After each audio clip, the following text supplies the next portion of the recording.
Recording. So yeah, we're looking at the blues.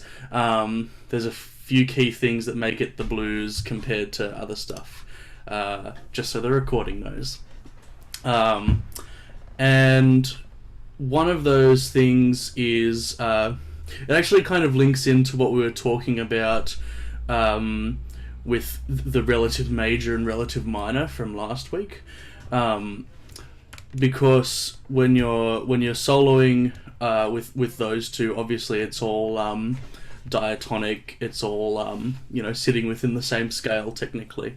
That was sort of I think that was maybe what I forgot to get across last week, is that you're not changing keys because all the notes are exactly the same. It's just the scale shape that's changing.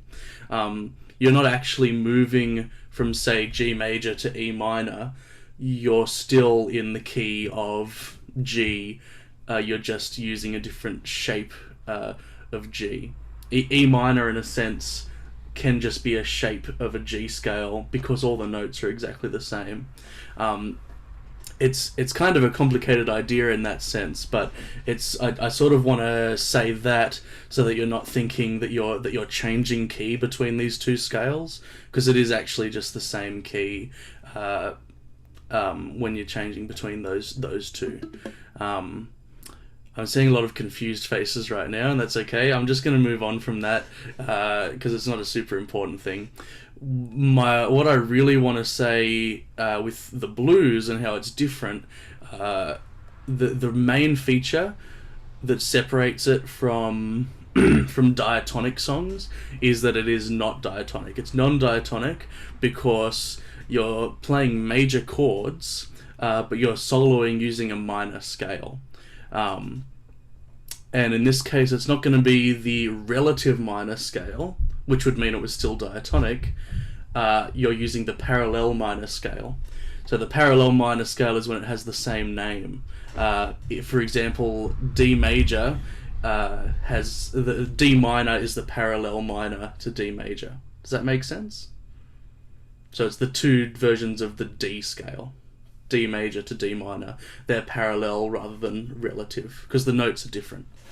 But yeah, so that's what makes the blues kind of weird, is that you're still using, if you're in the key of D, for instance, you're still using D major chords, but you use the D minor scale. Or if you're in E, you would use E major chords and use the E minor scale. Alright? Any questions about that? Anything needed to get cleared up there? I think we're okay. Yeah, cool. So, the other thing to think about is to make it extra bluesy, there's a couple of little things you can add in. You're not going to use, for example, you're not just going to use the D minor pentatonic scale. There is actually something called the blues scale, which is used particularly for blues songs, and it's really similar to a minor scale, a minor pentatonic scale. It just adds in one extra note. So here's the minor pentatonic for D.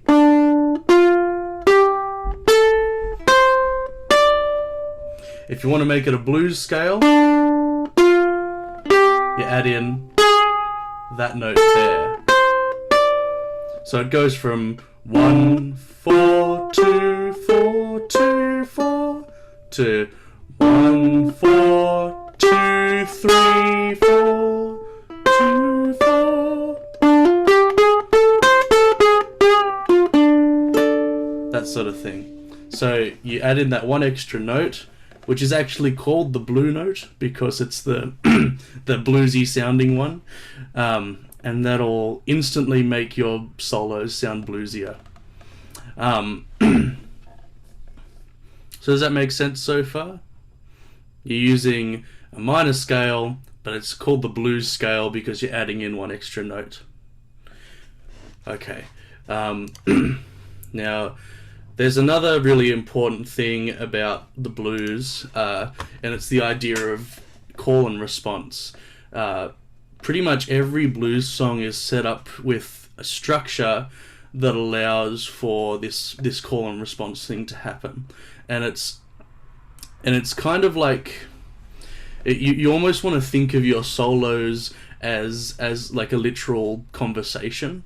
It could be between like the singer and an instrument, or it could be between two singers, or it could be between two instruments. And I'll give you a quick demonstration rather than talk about it, because it's probably easier to just do it that way so you can see what I mean. So for instance, if I was going to do blue yodel, I go he left me this morning, midnight was turning day. Oh, he left me this morning, midnight was turning day. Oh, something about the blues. Oh, good man went away.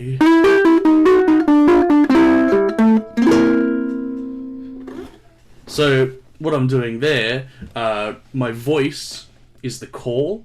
It's the start of the conversation, and my solo, my bluesy solo, is the response.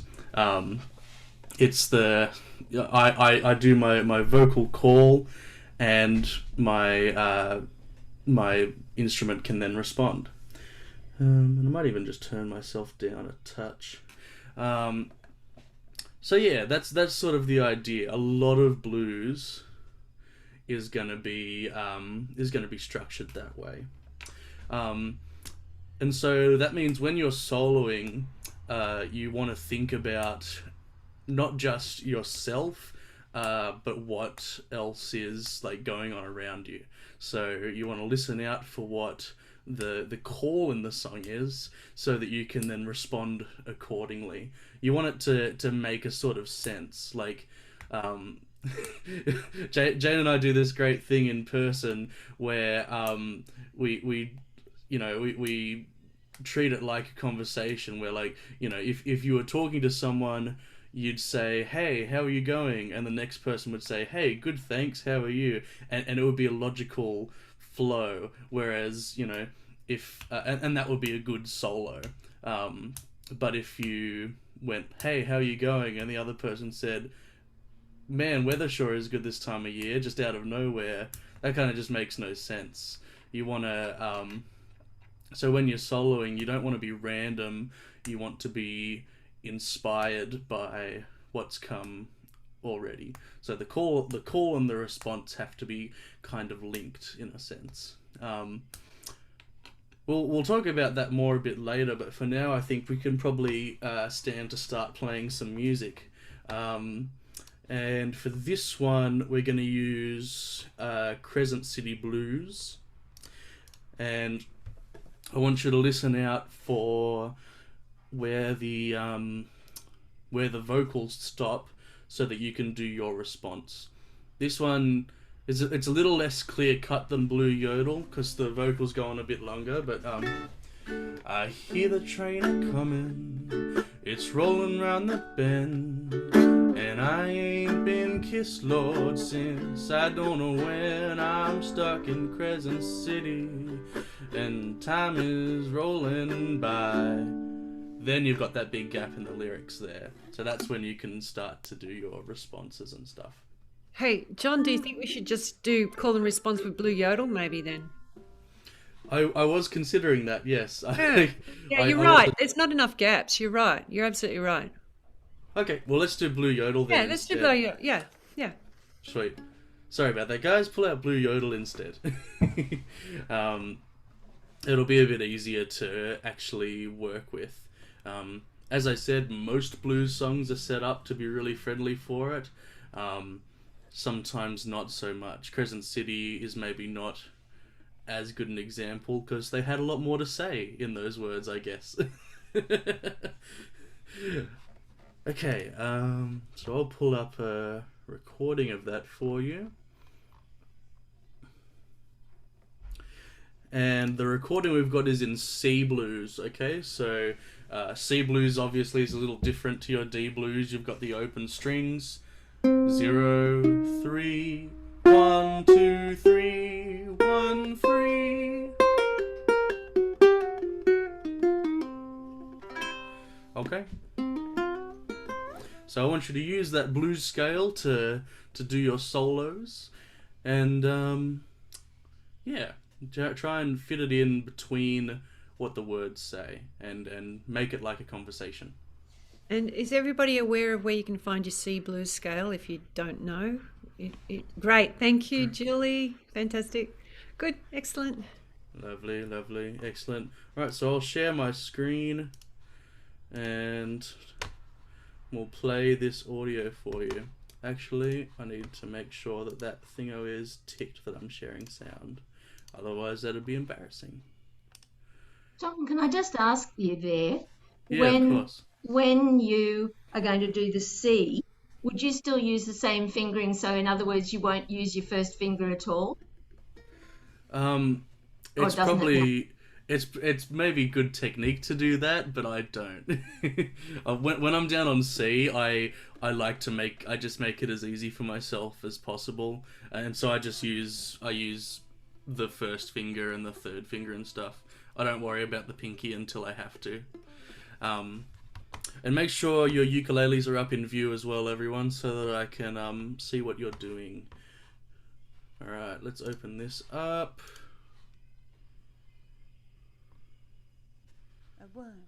Can everyone hear that okay? 1, 2, 3, and Need to be louder. Looks like let me see if I can make it louder for you.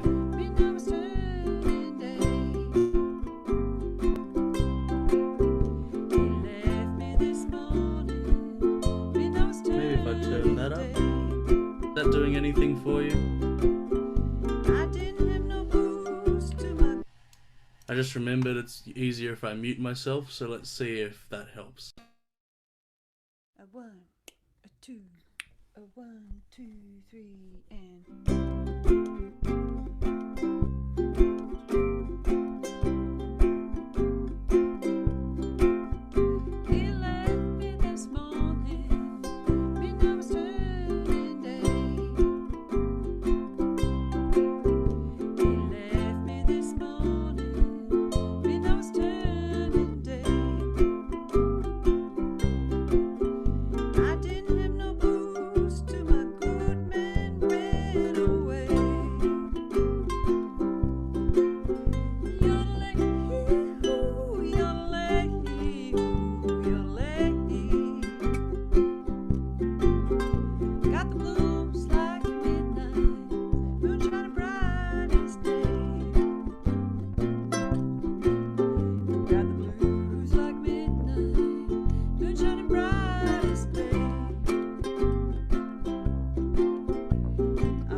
Alrighty. Anything to report there, guys? How did you find that? Did it work out okay for you? Yeah, I guess I was missing some of the breaks there where to actually come in, but on the long one, I got away with it all there. I was pretty happy with that. Yes. It is a bit easier to like when there's no vocals to worry about. But yeah, no, that's good. That's good, Tom. And on that yodel bit, do Mm. you still do it on the yodel? I wasn't quite sure whether you still came in on that at the yodel. It's kind of up to you, Anne. I think it's there is space for it. Yodelay-hee-hoo, yodelay-hee-hoo, yodelay-hee. Yeah. Yeah, there's only a little bit of space there, so it's kind of a taste thing. Like you don't have to do it every time there's space. You kind of just pick the spots that you think will sound good, basically. And also, did you find everybody? I'm asking everybody. Did you find the blues is a little bit easier to solo on than maybe the major scale? Yeah. It's Especially if you've been to a fair number of blues festivals. Absolutely, yeah. Got all the Just need inspiration. the alcohol. Oh, lovely. That's probably my favourite thing about the blues. Oh, sorry, Tom. What were you saying? Yeah, I'm actually finding a bit of trouble finding blues scales. I've got that C scale, and I've got a blues minor scale floating around here. But the other one that you played earlier on, I couldn't find anywhere. That blues minor scale should be the one we were doing there. Yeah, it's on the same scale sheet as we were using last week, I'm pretty sure. Yeah, C blues scale. Yeah, right it's down the bottom. Yeah. So yeah, that's probably my favorite thing about blues is that generally it's a bit more forgiving with the notes you play. Dissonance and like weird notes are kind of rewarded. Like if it gets weird, then you're doing a good job a lot of the time. John, it seems like it was good to try and bend a lot of the notes as well as an embellishment. Very good point, Ken. Yeah, bending and a lot of those skills are super duper important when it comes to that sort of thing. It looks like it's not on the list this week to talk about that, but I kind of want to anyway, because I think that's something that you guys need some info on. So when it comes to making your solos more interesting, to take it from like here where you're just playing, notes and melodies, to take it to here, you need to learn your expressive techniques for your instrument. And for stringed instruments, there's kind of like a main four. I think it's four. I need to list them first to make sure. There's bending, which Ken mentioned, bending your strings. There's vibrato. There's slides, and there's hammer-ons and pull-offs, which is sometimes 5, sometimes 4, depending on my mood. I usually consider them just the one thing, though, because they're the same thing in opposite directions. But that's a really important thing to start to consider for everybody. If I had time, I would do a deep dive on it, but I don't know if we do. Do we do it later in the course, Jane? No, and we can. I reckon there's a few things that we can cut out of tonight, which we can probably cut out sequencing. Sure. Yeah. Cool. Well, that should be because I do want to talk about that for you guys, because that's I don't want to say it was missing from your homework, because you can't be missing what you don't yet have in your repertoire per se. So. Yeah, let me talk you through some of those right now, because they work wonders if you put in the time to practice them. So the most useful one, and the one that people seem to have the hardest time getting a handle on, is probably the hammer-ons and pull-offs. But for me, I think that has made the most difference in my playing out of anything when it comes to improvising, because it's not just it's partly a way to move between notes in a smooth fashion, in a legato fashion. But really, it's a way to help you play faster. That's the real benefit of it, is if you can do hammer-ons and pull-offs, you don't need to pluck as much with whatever finger you're using here. So you have a lot more free range to move, and you're not restricted by the speed of your plucking thumb. So when I'm saying hammer-ons and pull-offs, if you're not aware, I'm talking about when I pluck the string once, and then, in fact, I'll do it with just an open string. You pluck the string once with this hand, but you get 2 notes for the price of 1. Don't miss the ukulele, John. Like that. I pluck it 1 time, but then I hammer on my finger onto the string. You can do that with any string. It's kind of easier on the lower strings too if you're just starting.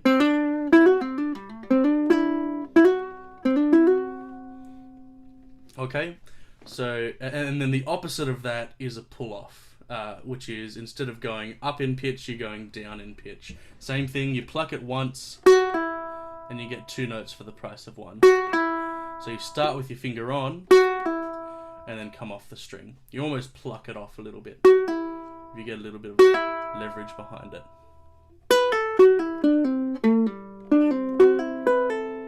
That's a really good exercise, just on the 2nd fret. You can do that with pull-offs and hammer-ons as well. Okay. And another great exercise is to practice doing it with scales, especially the C major scale if you're starting. You can go like this.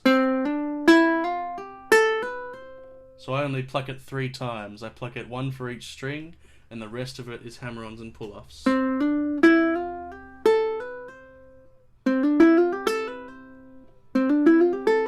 And you can see how that can increase the speed. I don't have to pluck each note, so I can just do that.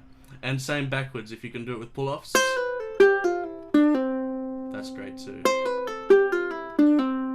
So practice it with your scales, practice it with single notes. Yeah, I won't go any further with that now, but start trying to do that, because you will reach like a peak in terms of how fast you can play once your thumb stops going faster, or whichever finger you pluck with stops going any faster, and hammer-ons and pull-offs will help you break through that. So yeah, I think that's... Oh yes, sorry, Anne. Yes. Sorry, can you show me slowly the pull-offs for the descending C major scale, please? Yeah, sure. So I have I pluck the A string first because I'm going down, and I have my other finger already on behind it. Okay. That's probably the real trick with that, is you have to know where you're going before you go there. So I have them all lined up, and I go for that first string. And you can see I'm kind of plucking off with those fingers too. Same with the next string. Have them all lined up.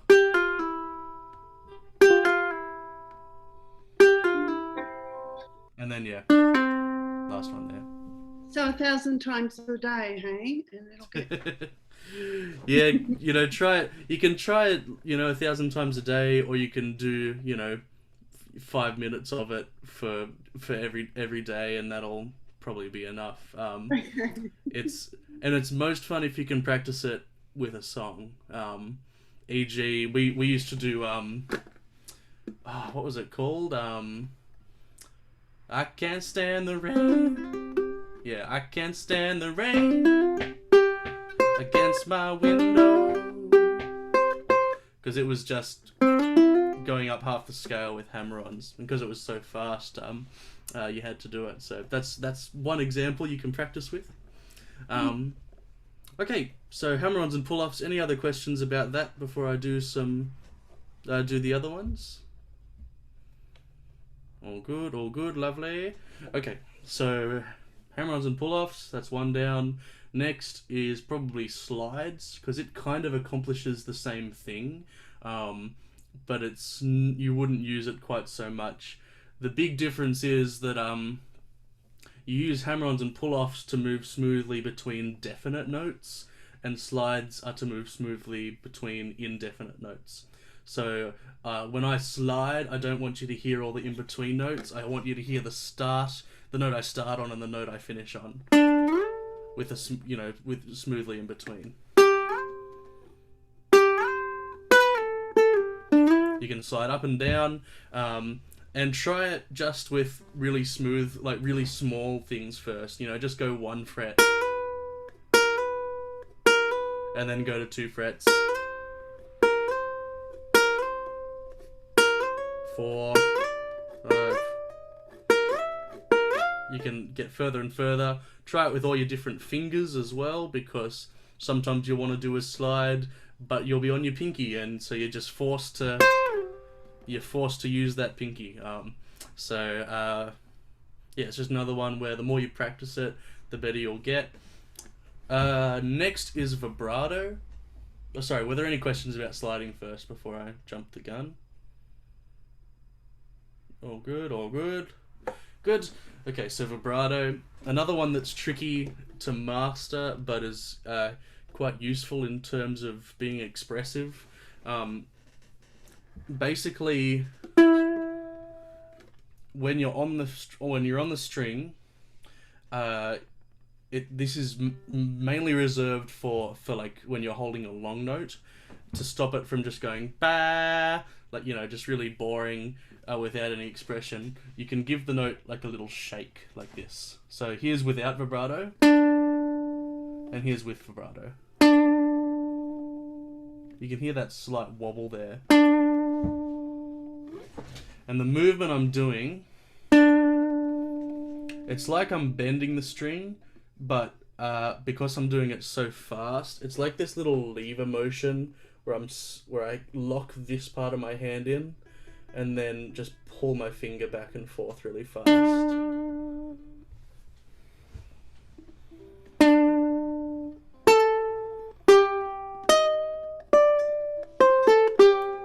So John, that's kind of up and down, as you say, like bending. So it's not like a sideways jiggle. It's so there's technically two ways to do it. One way is I'm sort of going sideways with mine, like I'm bending it that way. But you can also technically go up and down. It doesn't work as well on fretted instruments though.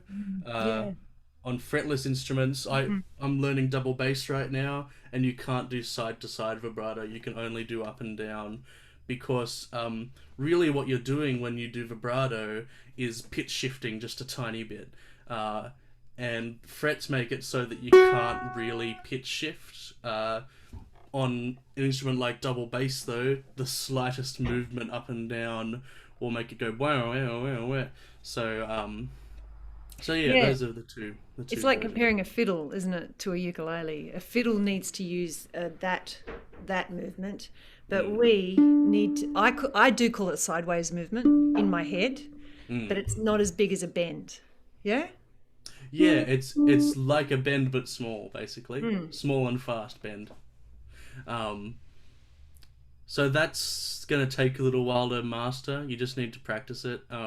Whenever you have long notes being held, just try it and see if you can. And eventually that movement will just become more and more natural. But you can practice it in conjunction with your bending, which is... I've kept on saying which ones are hardest, but they're all kind of hard in their own way. Bending is not a hard technique to do. It's just a matter of taking the string, bending it. If you bend your string, it'll go up in pitch, basically. That's the real trick with it. And you should be able to do that on all your fingers, though I find with the weaker fingers, it helps to have other fingers on behind to give it a bit more strength. I do that, like if I'm bending with my pinky, I put my other fingers on, so I have more strength. But it's also worth thinking about what note you're actually bending on. That's where it gets complicated, because because you're bending to a new note, it can be especially hard to solo and bend when you're doing a major scale, because there's a lot of ones where you can't bend up to the next note in the scale. It just bends up to a weird funky note. So e.g., I could be soloing in C major. Maybe I want to throw a bend in. It's like, that doesn't really work with what I was doing.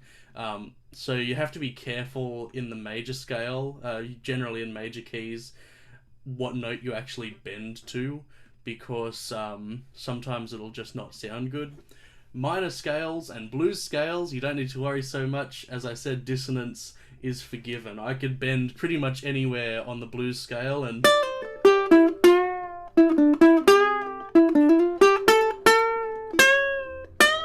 and it still kind of sounds okay.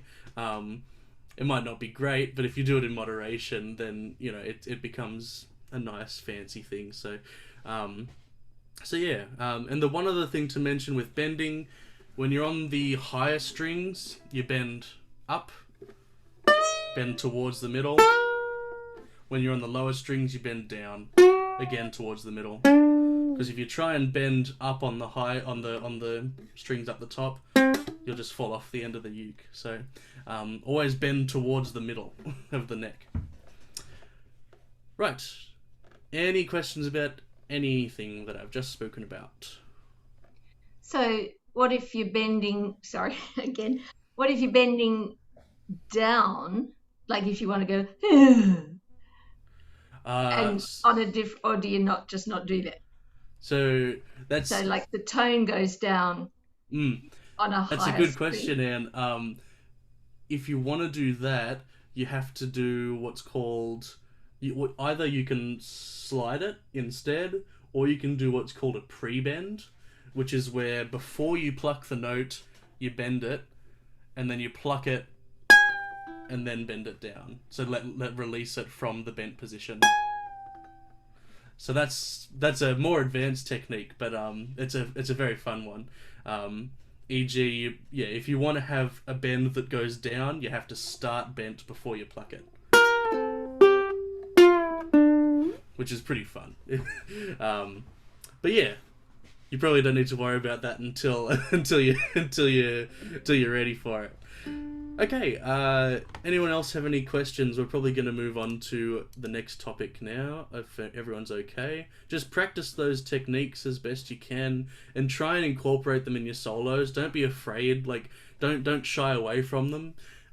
Just try and use them until they become natural, basically, because they will start to benefit you immensely the more you use them, and you'll get better at them if you just try them. Okay, so I think now we're going to move on to the rhythm drill, which is Sam Lemann's rhythm drill. And this is to help us, it's basically to help us stray away from the idea that we need, it's to help us stray away from the idea that it's all about the different notes. Because a lot of what soloing is about is not the different notes you play.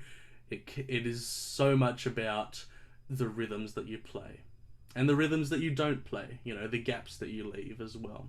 So to help us stray away from that, there's this thing called the three-note blues shuffle, where basically you are restricted to using only 3 notes from the scale, and you have to solo using only those 3 notes.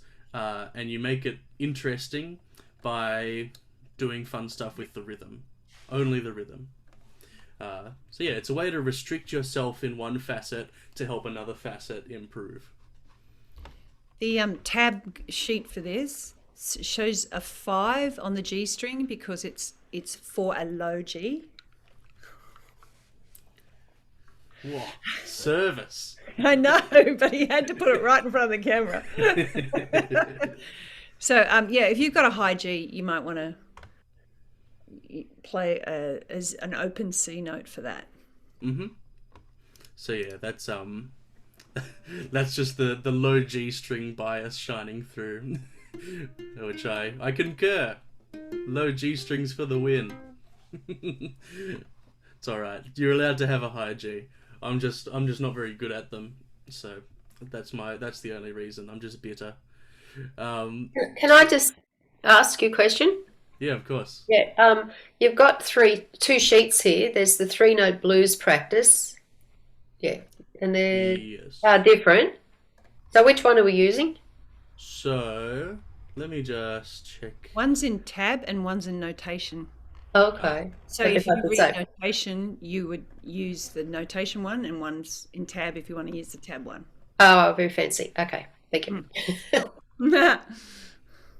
So yeah, the first thing we're gonna do is you're gonna try and play along with the tab that Sam's written out.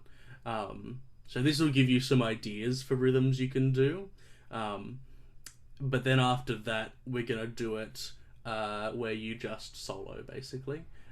So you stick with what you can.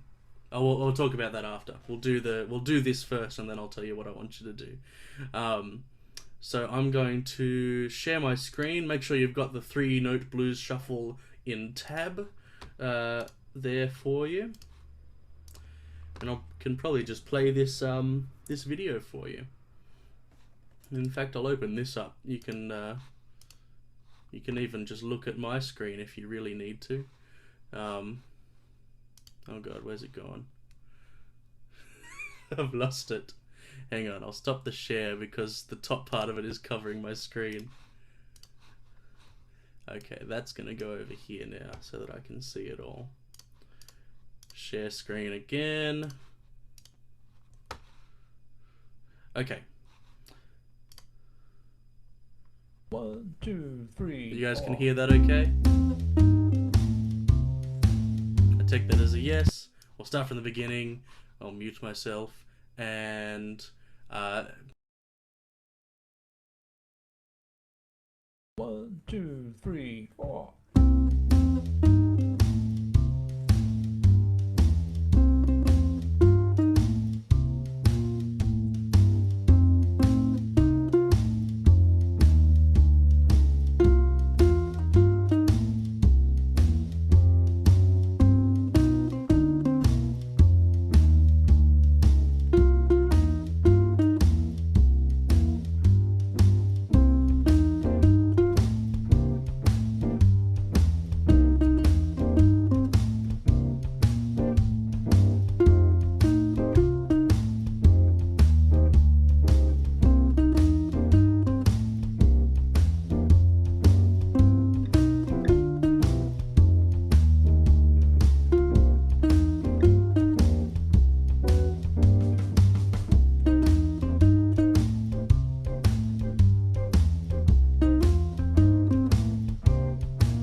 Awesome. Okay, how did that work out for everybody? Was that okay? Sean, a question. When I was Yes. trying it earlier, I was using my fourth and second fingers, but I noticed Sam's using his third and first, which makes it a lot easier. There you go. Yeah, good point. It's obviously it's very good practice to use those fingers. But yeah, it's you probably just want to save that for practice, and then when it comes to actual performance and stuff, you want to make it easy for yourself. The goal with getting your pinky in gear is to make it so that you can use that and make it easy. But for something like that, there's only ever a gap of 3 frets, so you might as well use your strongest fingers for it. Yeah. So yeah, good observation, Jenny. It was hard to in your head to keep doing that note instead of 5. Like you're seeing 5 and thinking, so I'm going to have to, my brain doesn't work that quick. That's right. Well, I'll tell you what, Julie, and for everyone else, when you're practicing this, I'll share my screen again real quick just so you can see and hear. The greatest benefit to a musician with the YouTube website is if you go to settings here, you can click playback speed, and you can make it all the way down to 1/4 speed or 2 times speed if you want to really test yourself. I would recommend like 0.75 or 0.5 speed, and then you can play it back.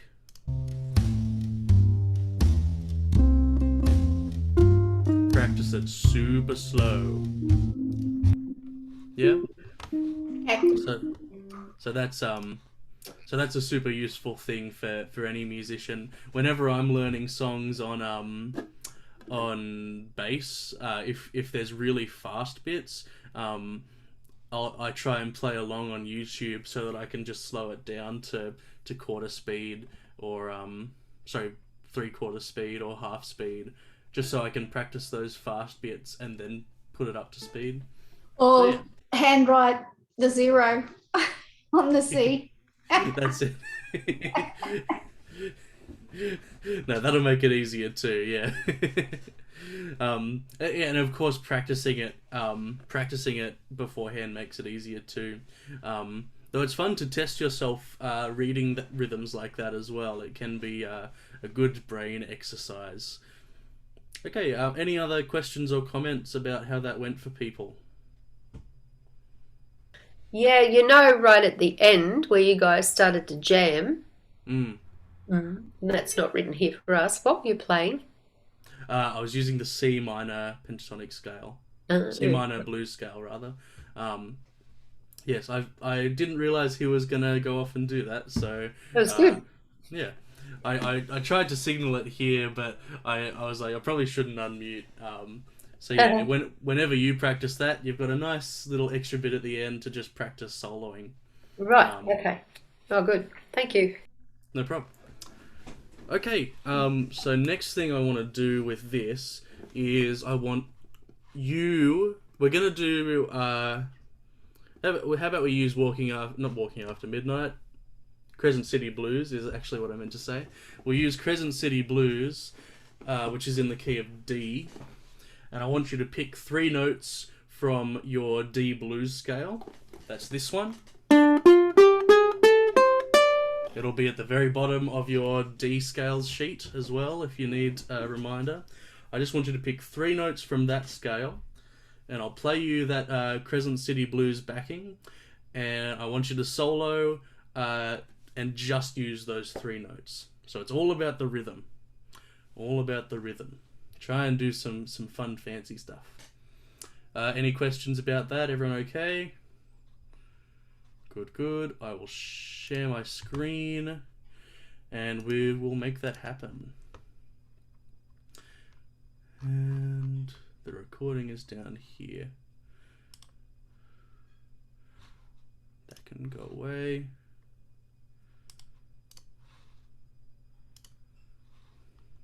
All right, off you go. 1, 2, 3. I hear that train a coming. It's rolling round the bend. And I ain't been kissed, Lord, since I don't know when. The boys in Crescent City don't seem to know I'm here. And that lonesome whistle seems to tell me I'll soon disappear.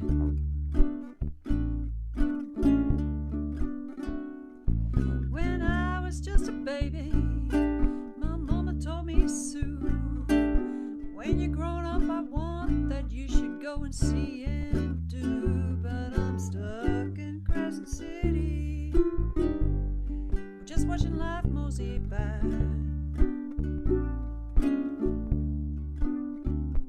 When I hear that whistle blowing, I hang my head and I cry. Solo, I reckon. Yeah, I think so too.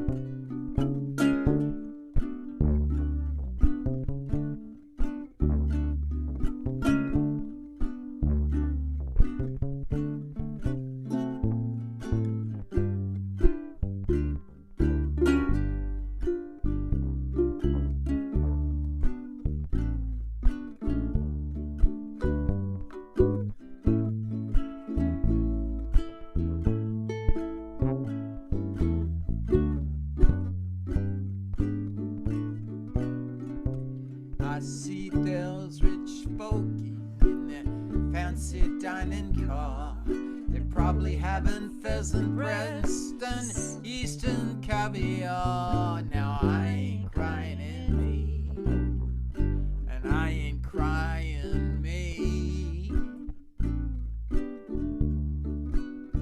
It's just that they get to see things that I never did see. If I hold that lonesome whistle, if that railroad train was mine, I bet I'd find a man a little further down the line, far from Crescent City. It's where I'd like to stay. And I'd let that lonesome whistle blow my blues away. And I'd let that lonesome whistle blow my blues away.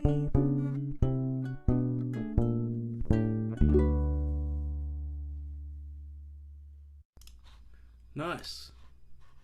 How'd you find that, everybody? Taking it into your own hands. Not so good, Anne. How about Yeah, it was fun. The challenge is you think you get it, and then all of a sudden you lose the plot, and then you have to try and find the rhythm again. You know, 'cause I find I want to play too much. I need to listen more Yeah, that's a really good observation, Juliet. and be more descriptive. Yeah, Yeah, it's such it's really hard to pull back sometimes, but there's so much you can say with so little. One of the big quotes is like, I'm gonna mess up the quote now, but it's along the lines of like the gaps in your solo can say just as much as any of the notes you play. The space in between is just as important. but that was a good song. I tried to do the vibrato and the hammer on, hammer off thing, Excellent. and that made me slow down Nice. Yeah, that's great. rather than trying to do everything. Yeah, Mm. don't try to do everything. Just make it really simple. That's it. Do what you can and work on skills one at a time as well. And that'll make it much easier when you try to put them all together. Yeah. Anyway, work in practice. Good to hear, Julia. That's great. Anyone else? Anne, Oh, yep. Sorry. I just wouldn't mind asking Anne. I noticed you're mostly an up plucker. Do you know what I mean? You pluck up. Which Anne was that? Sorry, Jane. Oh, I'm so sorry. Anne Cowper. Anne Cowper. Yeah. You rarely use your thumb. Oh, okay. Yeah. And I've got into the habit of doing the 4, so I'm only using my thumb on the G string. So yeah. It's very traditional. Yeah, it is very traditional. It's very classical. I feel that for the blues, it's really nice to use your thumb a lot more. Yeah, okay. Personally, and yeah, John, your opinion. Well, it's worth thinking about. There's obviously going to be lots of schools of thought of how you should pluck. I find I pluck with my thumb a lot, and that's because for me it almost acts like a pick. One of the bass techniques I love to use on uke is It's called double thumbing, where you can go up and down with your thumb to help you go faster. And so I like to use my thumb a lot because it can do that. You might find more benefits from going up because you can do fingers like that as well.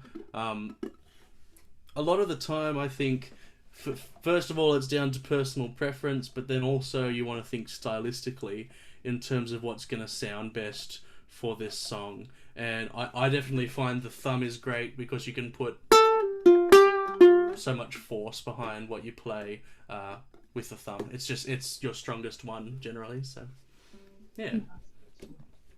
All right, Anne Wilson, did you have something to say? Yeah. I can't quite see it on the screen. When you're using your thumb, where's the rest of your hand?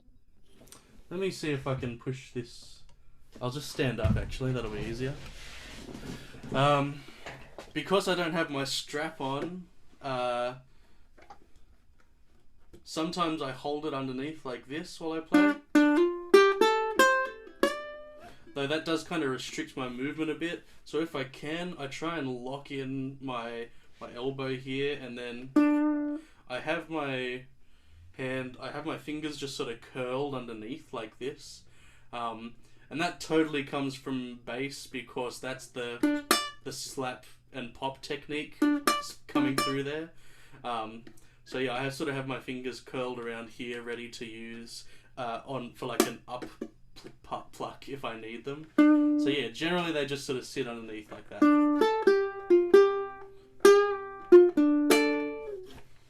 And what if you were using your fingers? So say you weren't using your thumb and you're actually using your fingers, say you're doing the double thumb.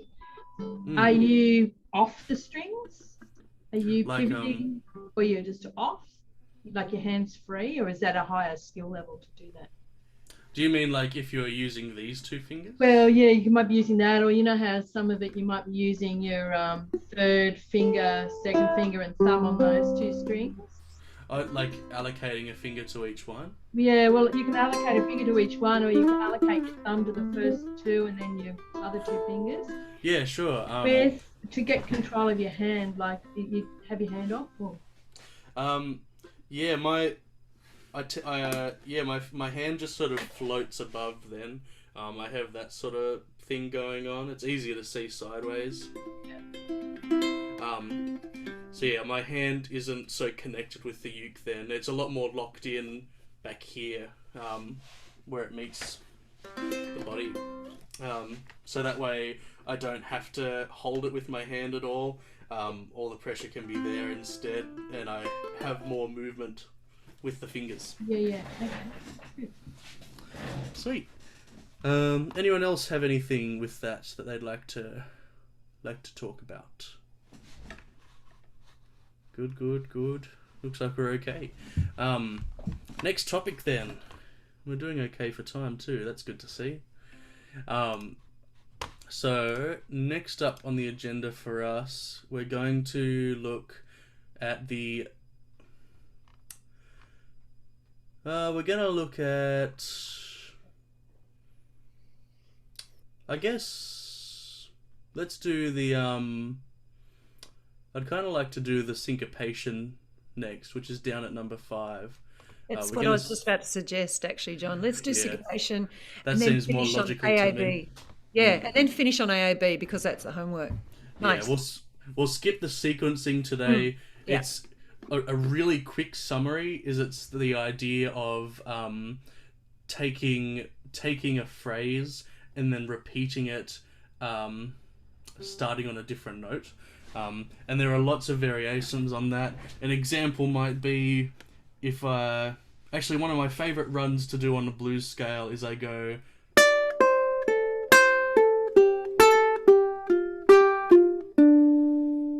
So I'm going ba-da-dum. That's my first phrase, and then I do the same rhythm, same phrase, but I start on the note below it. That's an example of it where you're doing the same phrase but repeating it, starting in a different place. It doesn't have to be diatonic either. You can start that here and go, and and that's very like jazzy and weird. And it also vaguely includes the idea of taking a phrase and then repeating it faster, or repeating it slower, or repeating it backwards. You know, it's kind of a complicated idea, and it's mainly useful for composition more than anything else. But it's a nice thing to quickly mention for improvising. So yeah, something to consider. It's nice to take your ideas and develop them into new places. 'Cause people, even if they don't hear it necessarily, they kind of appreciate the sense of unity when you take an idea and do it again in a different way. Yeah, that's pretty much all that needs to be said about that, I think. So yeah, let's move on to syncopation, and we're going to break out on syncopation, because we're going to look at Sunny Moon for 2. Basically, we're going to break out, and Jane and I want to hear you play it, pretty much. The easiest way to do that will be if you can get the backing track for Sunny Moon for 2 and play it on your computer, so that we can hear how you play it with the backing track. So yeah, we'll do that, and then maybe when we come back, we might play it all together. Sorry, Jane, what are you saying? I can't hear you. Sorry. Is everybody a little familiar with this tune? Would you like John to just walk you through it once before we break out, or are you good? There's 2 speeds that we got. Yeah. A slow one and a fast one. So what do we do? Yeah, that's right. Indeed. You can pick whichever one you're more comfortable It doesn't matter, yeah. But that's not the backing track, by the way. That's the teaching track. That's not the backing track. There's another backing track there for you. Yeah, That's on the not website. On the website now, it's down at the bottom of week 2. There's repertoire for week 2, and the Sunny Moon for 2 audio is there. And if you just click on that, you can use that as your backing track. All right, I'm gonna split you guys into breakout rooms. And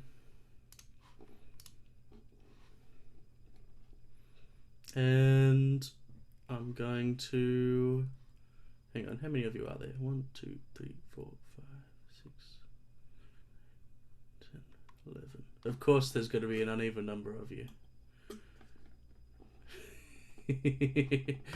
Just has to happen.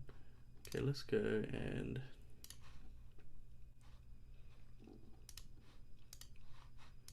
how do I get people out of rooms?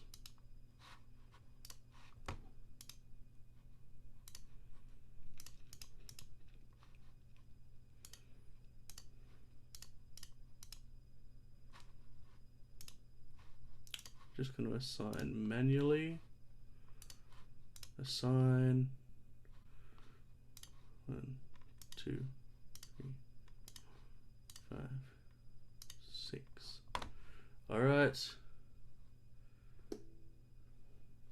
And I don't think I can assign you, Jane, unfortunately. So you might just have to send yourself to the room.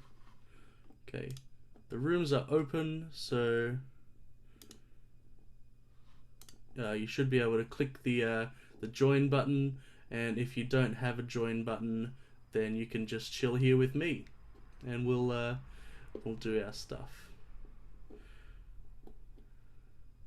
Most of you have gone through. Good. Are you able to get through, Jane, to your one? No, I don't know if I can. I'm going to choose virtual. I don't know how to. I know how to send you, but I can't send me. Can I send you? Yep, that works fine. Yeah, great. If you can send me, that's great. Yeah, cool. Gotcha. You're sent. You're sent.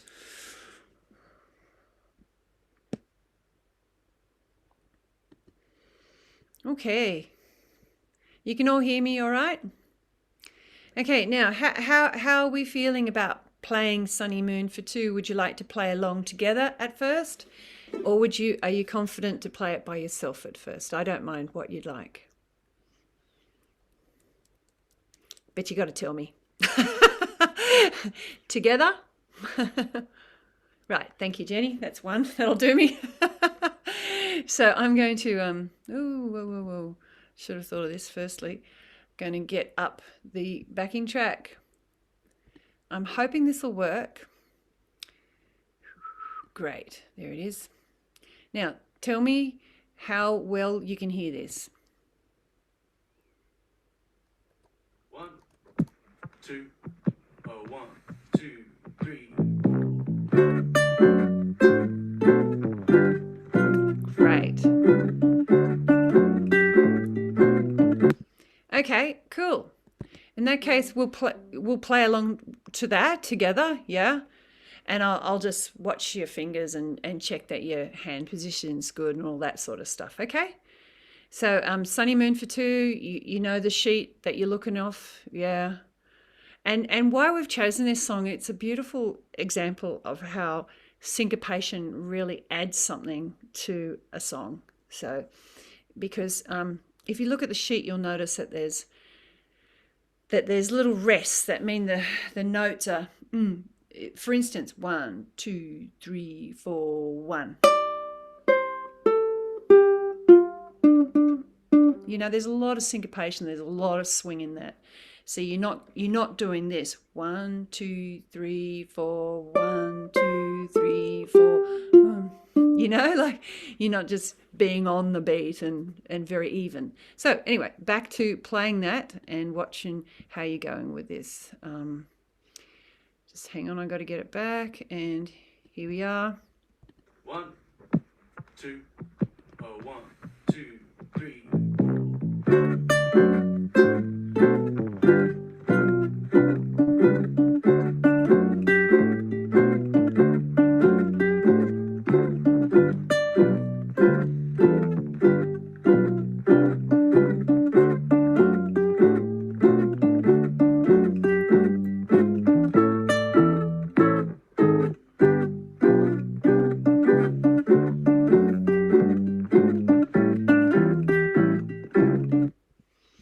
Okay, I'm just going to stop you there because there's a little bit of muddy fingers going on.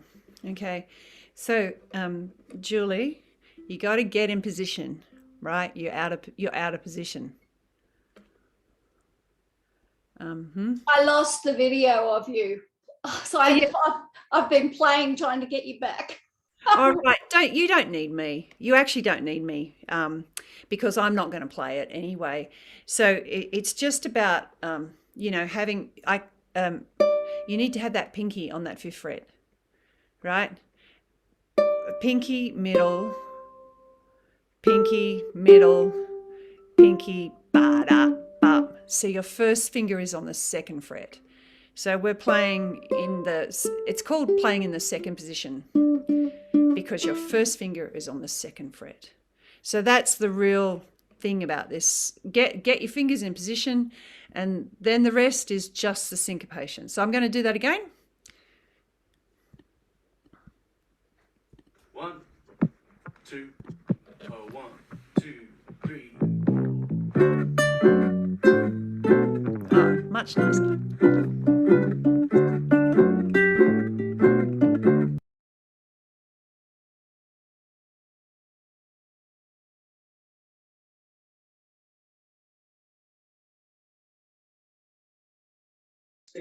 Lost the sound. Jane? Hey, Jenny, thank you. Sorry. Sorry, that was my fault. I'll take it to the back. Let's do it again. Here you are. Excuse me, I did something wrong. 1, 2, 1, 2, 3.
what I'm going to do is we'll have an improv section. Obviously, that was an improv section where you can change a little bit of the melody of that stuff, right?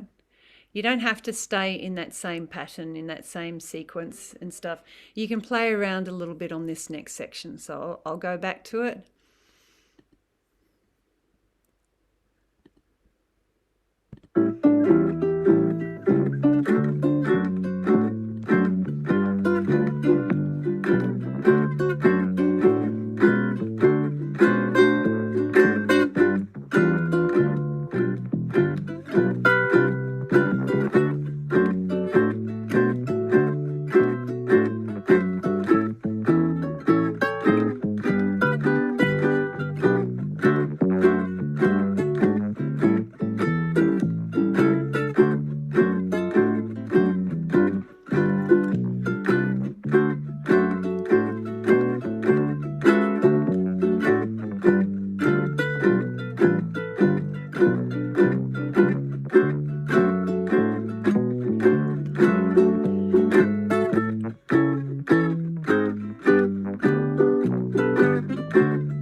Cool, nice.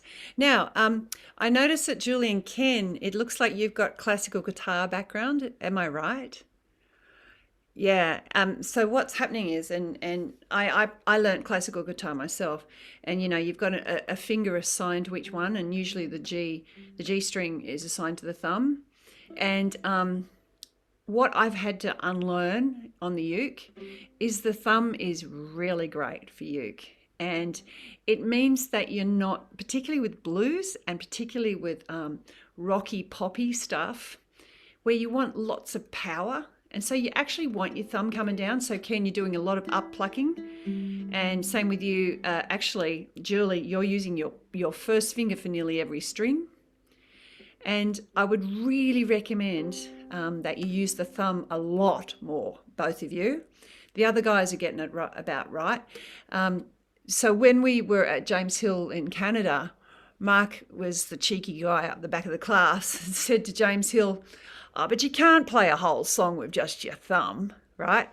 And the Canadians are very polite, so they didn't know how to take Mark. And James said, "You reckon?" And he played this ripping, roaring fast song with just his thumb. It was fantastic. It was so good. So yeah, that's what I'd personally recommend to you two, is to free up that thumb, and yeah, and particularly for you, Julie, get out of this first finger habit. Exclusively. You want to use other things. And I've got another thing to say, which is almost to everybody, but I see you doing this.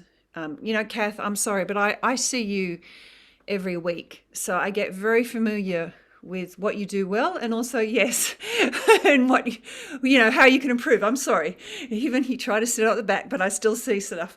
And Kath, and this is a really common thing that everybody does, is you are still lifting your fingers. You know how I keep telling you, hey, keep your fingers down, Kath, keep your fingers down. So up here,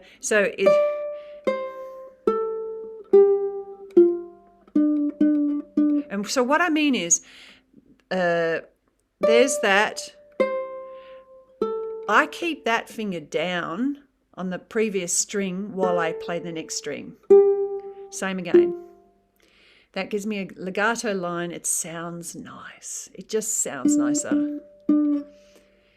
And there's one more thing I want to do, and that's a really nice embellishment that Mark put in that piece when we were recording it.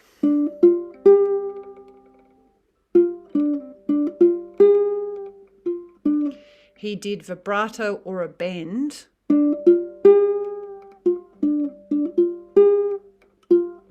You know, you choose what you'd like, a vibrato or a bend on that third fret that's at the very end of the phrase, you know what I mean?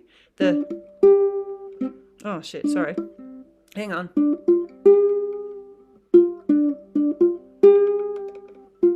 And I realize now that I do it, he's not just doing a bend, he's doing a bend down and then a bend back in again. It's really nice. So whether you bend left or right first, doesn't matter. He's bending it twice. He's bending it that way and then he's bringing it down again. It's a really nice thing to do, and it's something all of you can achieve. So yeah, I think I will. I'm hoping that John doesn't mind if I close the breakout rooms now. Before you go, can you just play the rhythm? Oh. I get lost in the 1, 2, 3, 4, 5, 6 bar where it goes 3, 5, 2, 2 like that. It's G7 and it's 3, 5, 2, 2 break rest 2. Okay, so for a start, it's swan. So there's a da da da da da da da da da da da da da da da da da da. So there's quite a bit of swing to it, which means that you actually don't quite play it as it's written, which might be hard for you in terms of if you're a reader. So that da da da da da da da da da da da. You know, there's a bit of swing to it and syncopation as well. I'm not sure if that's answering your question though. Oh, good. Phew. Yeah. That's looking better, Kath. Yeah. So I think I've closed the rooms, yeah. So, yeah, any other questions? It's good. And Julie, I mean, Julie, I would recommend that you get a bit more dirty with your playing too. You're a very cautious player. So, yeah, and it's just really nice to make mistakes and to try things out and to push yourself a little bit into the uncomfortable zone. Yeah. Sorry about that, John. Was that too long? Oh no, that we just got through, everybody. Oh, phew. It was very close.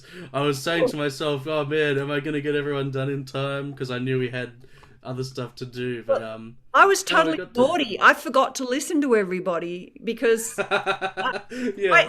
I just you know when you can see the fingers and you go, oh, I can see what that person's doing. You know, so I'm sorry, I even forgot to do that. That's right. Well, I did the same thing last week, so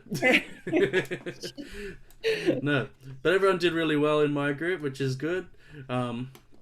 We've got some syncopation happening and all that. So. And we've got about 10 minutes left for the AAB stuff now, don't we? Excellent. Well, that's good. That should only take about 10 minutes, if that. That's good. Yeah, if that. Yeah, great. I'll leave it to you. Sweet. All right. So did everyone find that okay, the syncopation? Did that make sense to everybody? Just that idea. It's a way to break away from just plodding along on the beat every time. A solo can have all the whiz bang chords and you know, notes in the world, but if it's going, you know, all the time, it's just not going to be interesting. So if you can think about, I often find it really helps me if I can subdivide it in my head. So when I'm soloing, I think, instead of thinking 1, 2, 3, 4, 1, 2, like in my head, I try and think more like a 1 and 2 and 3 and 4 and 1 and 2 and 3 and 4 and 1 and 2. I try and make the counting twice as fast, basically, so that I can get all those in-between beats. That's what really helps me with syncopation, because if I can visualize those beats in my mind, it really makes a difference with with actually being able to play on those beats. And those in between beats are going to make it really interesting when people listen to you. Okay, so let's talk about the AAB form of blues. Forms, I got to admit, were not my favorite part of when I was learning at school. I was not very good at my forms. I watched a video about sonata form a couple of weeks ago, and I couldn't tell you what it is now, unfortunately. I know there's recapitulation. That's the bit I remember. But basically, when it's in this format, when it's just numbers like this, it's really quite easy to understand. Basically, AAB form is a really common form of blues where you split it up into 3 sections. You have the first section, the A section, where it does a certain thing. It might go like, and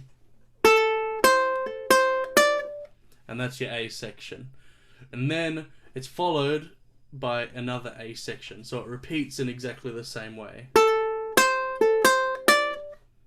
And then you close it off with a B section, which is going to be similar but slightly different. So it'll be like,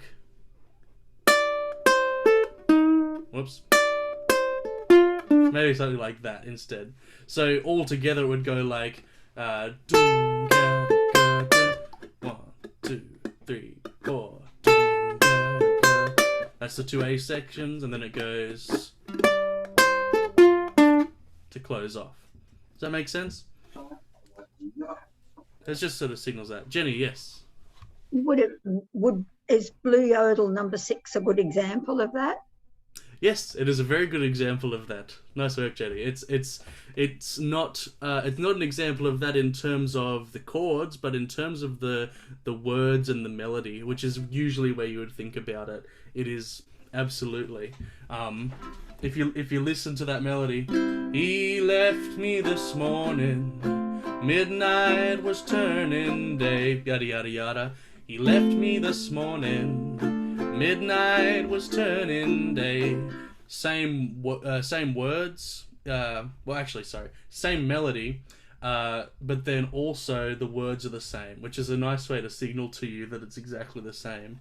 Then the B part of it. I didn't have no blues till my good man went away. That's the B section. Similar, but different. And often that's actually a really good way to figure it out in blues if it's an AAB form, because they'll repeat that first bit of it. They'll be like, oh, I got the blues so bad, makes me feel real sad. You know, they'll say that twice, and then they'll go, makes me feel so bad, I got the eggshell blues. I don't know, whatever. Eggshell came to mind. Sounds like a song idea. So, with that in mind, you can also do that with your soloing. So if you want to play a melody in your solo over a blues, sometimes it's nice to pick one phrase, then do it again, and then do a similar but different one to close it out, because it's a very logical progression to do that twice and then close it somehow. So yeah, pick out like a melody, just a little melody over, we'll say C blues, because we'll do this with Blue Yodel probably. And yeah, pick out a melody, then repeat it the next time around, and then finish it off with something similar but more like of a finale in a sense. To help you with like the end of it, usually you'll do usually if you want something to sound really finished, you end on the tonic note. So you end on the note that the key is named after. E.g., if I finish my solo here on like an E flat, doesn't quite sound done. If I I finish on that C in the key of C, it sounds finished. So that can help you in your in deciding that stuff.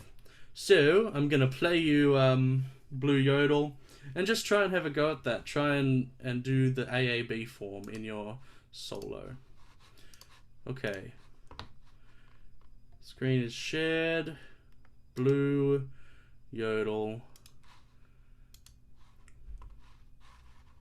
Have a go. A 2, a 1, 2, 3, and.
Lovely. Did my hand symbols help anybody? Except I was looking at my fingers, my thumb instead of you. Thought I'd try and do my part, but that's all right. It's fine. All right, so that's the general idea with AAB form. It's not like a vital thing, but as with a lot of this stuff, it's just another thing to add to your repertoire. There's no like the gut punch of soloing is there's no single moment where you're like, suddenly I can solo like an expert. It's just this constant growth of adding new things to your soloistic repertoire until you're like, oh, actually I'm pretty happy with what I've done here. And it's a slow process of just adding new ideas and new theory and working on different things until you're happy with it. It's very subjective. All right. Any final questions / comments? Can I ask you a question, John? With the AAB form, you say we're using the C blues scale there, on the blue yodel. All right, so do you repeat the first phrase? So that's 0, 3, 1 twice, so that's 2 A's. Is that what you're talking about doing? So 0, what do you mean by 0, 3, 1? Oh, well, that's C, E flat, F.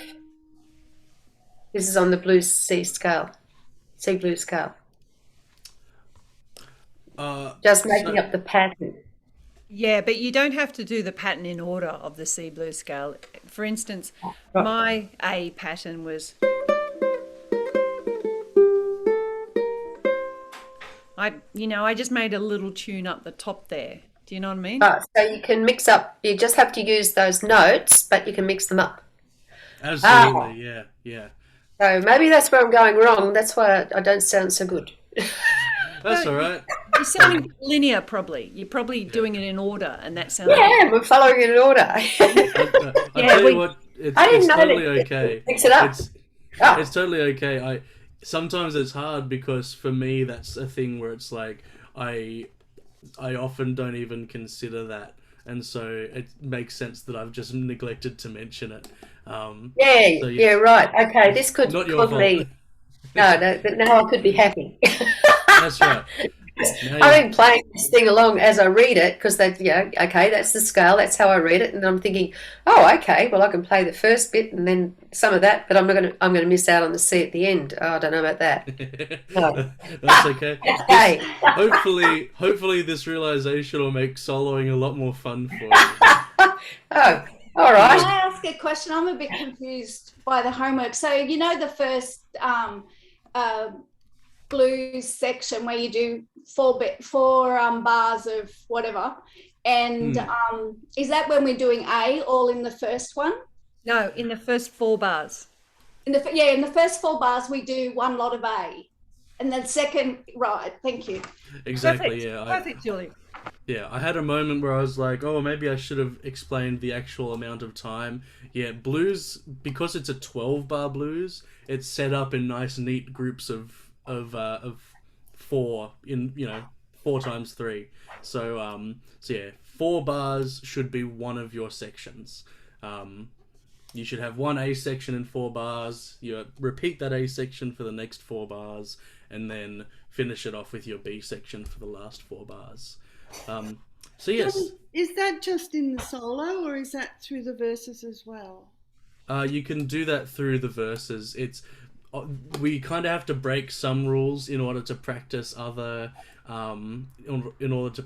skills. So, for instance, I don't mind if you break the rule of interrupting the singer for this one, because it's more important that I see the AAB format than it is that you do that other thing.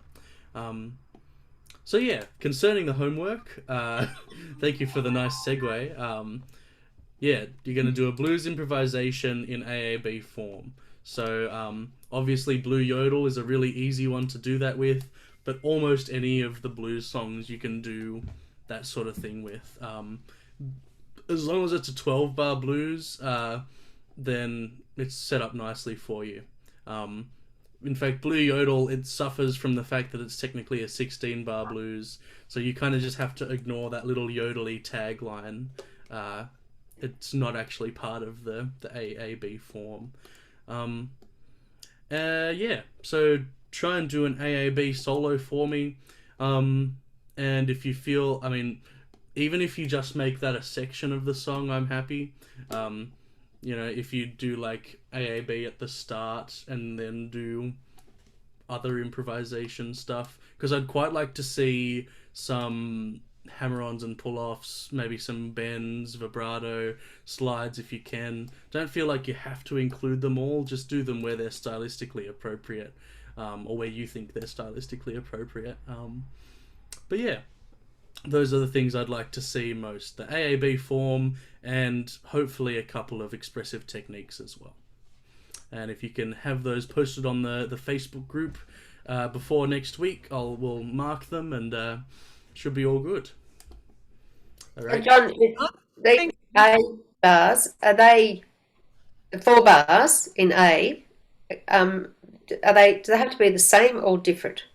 So because it's A and then B, yeah. You have one A section, and then the next A section has to be the same. The same, yeah. So, but there's four bars in each section. So, but you're repeating the same thing twice. Yeah, exactly. So your phrase could take up the whole 4 bars if you wanted. Yeah. Yeah. So it's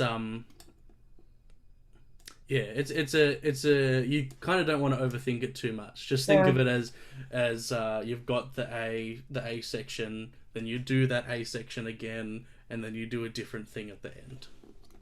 Okay. I'll have a go. Best of luck, everybody, with that.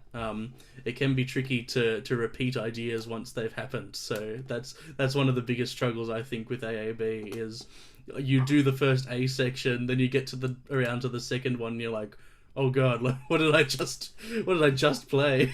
All right. Thanks, John. That was really. Thanks, John. I really enjoyed it. Like, I'm so enjoying just sitting back and listening to you teach. Thank you.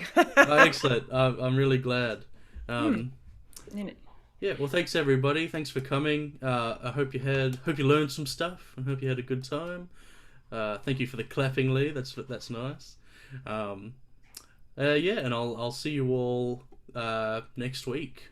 Thanks, mate. See you later. Thanks, Jane. Thanks, See you. John. Awesome. And I could only take one of your vouchers today. I'll try and take the other one tomorrow. And I might, John. yeah. Later, Tom. That was great. Lovely. Thanks, guys. Thanks. Thanks, everybody. Thank you, Anne. Thank you. Bye. Bye. Bye, everybody.